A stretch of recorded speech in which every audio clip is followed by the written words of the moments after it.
Welcome friends to my YouTube channel Compliance Monk.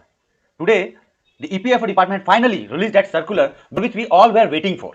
And this circular is applicable for those employees who were working on 1st September 2014 or left after 1st September 2014 or still working and paying their contribution to Employee Provident Fund organization. Yes, I am talking about the most awaited notification pertaining to higher pension eligibility or entitlement for those employees for whom the previous notification released by the Employee Provident Fund organization didn't. So, in connection with the Supreme Court judgment, the EPFO organization gave the circular in the month of December 2022 first time, where they asked employee and employer to jointly submit their application to their regional Provident Fund offices under paragraph number 11 subclause 3 and paragraph number 11 subclause 4 for only those employees who had opted or practiced the Provident Fund benefit under paragraph number 26 subclause 6 of Employee Provident Fund scheme. For other remaining employees, there wasn't any clarity, whereas the department has given the very clear information that they will in coming days give the further clarification for those employees who were in service during this notification, who missed out to take the advantage of this particular scheme and who are still in service or may retired post 1st September 2014 after the coming of this notification. So let's proceed further, see that what this current notification speaks all about, what it has bring in his basket for all of us. Now the circular dated 20th Feb 2023 is in subject with instructions in compliance of order contained in paragraph number 44 subclause 3 and subclause 4 read with the paragraph number 44 subclause 5 of the Hon'ble Supreme Court judgment dated 4th November 2022 and a matter of Special Leave Petition case number 8658 and 8659 of 2019. So, as usual, like the previous notification which comes by the EPFO in connection with the Supreme Court judgment pertaining to Sunil Kumar versus the Union of India, this is the continuation of the previous notification given by the EPFO. Now, in this connection with the compliance which the Honorable Supreme Court of India had asked and the direction provided by the central government, so the EPFO, it has directed as under number 1 point that all the field officers should implement the direction contained in paragraph number 44 clause 3 and paragraph number 4 read with along with the paragraph number 44 clause number 5 of the judgment on 4th November 2022 by the Honorable Supreme Court of India.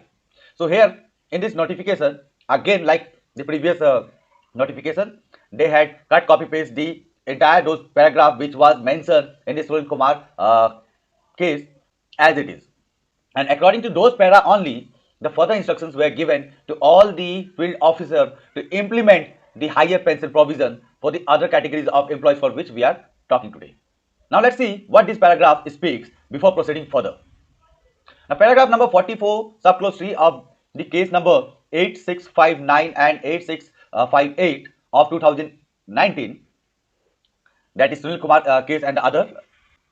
The employees who had exercised the option under the provision of the paragraph number 11 subclause 3 of the scheme of 1995 and continued to be in service on 1st September 2014 will be guided by the amended provision under paragraph number 11 subclause 4 of the Employee Pension Scheme 1995. So in this paragraph, the Honorable Supreme Court has given instruction to the EPFO that please give the required instructions to those employees who are in service on 1st September 2014 under the Employee Pension Scheme as per paragraph number 11 subclause 4.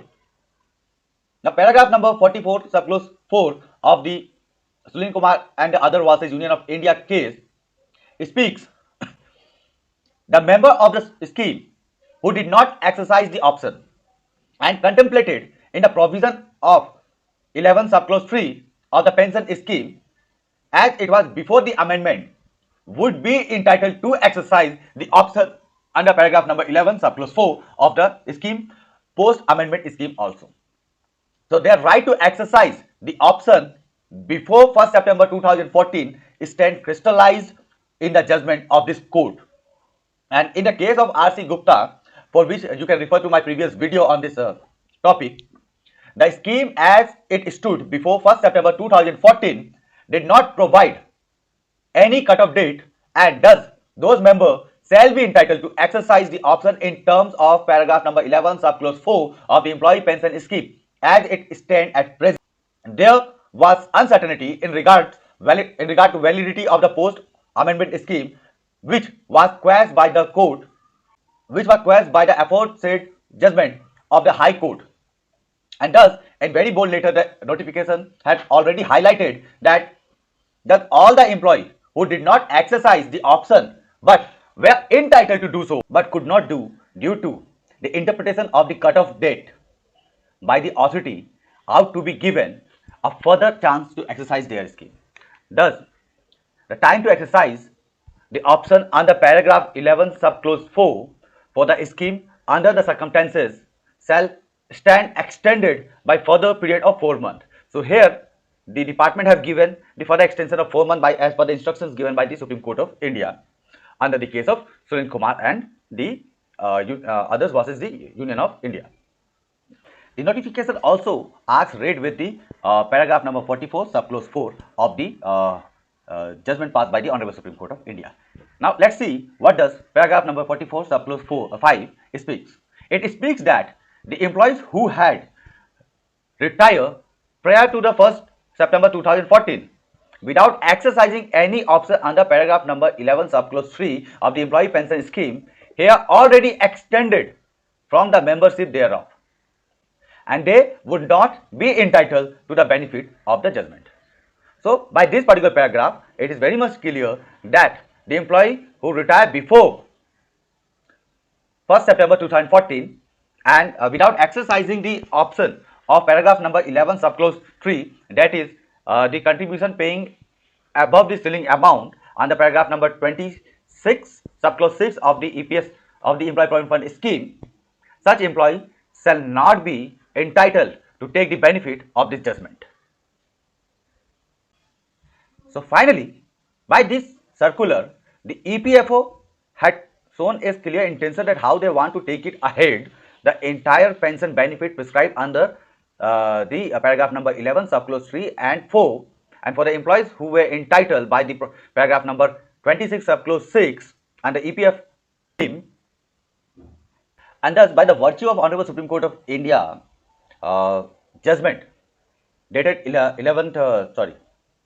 4th November 2022 in the case of Sunil Kumar and others versus the Union of India, the department had clarified that these are the employees who shall be entitled to take the advantage or the benefit as provided under paragraph number 11 subclause 3 and paragraph number 11 subclause 4 of the employee pension scheme. So let's see who all are. The employees and employer who had contributed under the paragraph number 26 subclause 6 of the EPF scheme, it means Employee Provident Fund scheme, on the salary exceeding the prevalent wage ceiling of rupee 5,000 or rupee 6,500. The same statement which we had observed in my last video on the EPF RC Gupta versus the EPFO by the Hon'ble Supreme Court of India, where it says that the employees who had already been taking the advantage of paragraph number 26 subclause 6 of the Employee Provident Fund scheme shall take the benefit under paragraph 11 and subclause 3 and 4 of the employee pension scheme. Second category, the employees who did not exercise joint option under the provision of paragraph number 11(3) before the amendment and while being the member of Employee Provident Fund, such employee can take the benefit. And the third category that the department has said that where the member before 1st September 2014 and continued to be member after 1st September 2014. So these are the three categories defined by the department who shall be entitled for taking the higher pension benefit under paragraph number 11 subclause 3 and 4 of the employee pension scheme. The department has given its instruction to the member and the department that how they have to proceed. The respective members are requested that they have to apply to their regional office as per the prescribed format specified by the commissioner.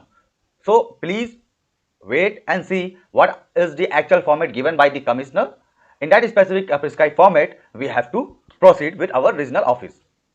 The joint option will contain the disclaimer and declaration as may be specified therein.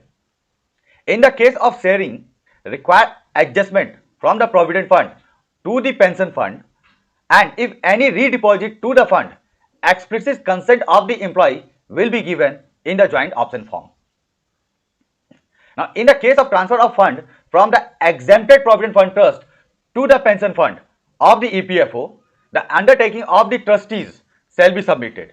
Without submission of the trustees undertaking, this would be able to proceed. For the exempted employee, they have to take the undertaking from their previous employer or existing employer for the transfer of that fund from the provident fund to pension fund. The undertaking shall be to the effect that the due contribution along with interest up to date of the payment will be deposited within the specific period. So here, within that undertaking, the trustee have to specify that they have to transfer the interest also within that specific period. And in case of employee of unexempted establishment, refund of requisite employer's name of the contribution, the same shall be deposited with the interest at the rate under paragraph number 60 of the Employee Provident Fund Scheme 1952 till the date of actual refund. So, if an employee of an unexempted establishment refund a requisite of employer's share of contribution, the same shall be deposited with the interest which is prescribed as per the rate mentioned under paragraph number 60 of Employee Provident Fund Scheme of 1952 till date on actual refund. And the matter of deposit and the computation of the pension will follow through the subsequent of the circular. So yes, it's again been highlighted by the department that there will be a subsequent circular. Accordingly, the deposit methodology or the computation of the pension will follow.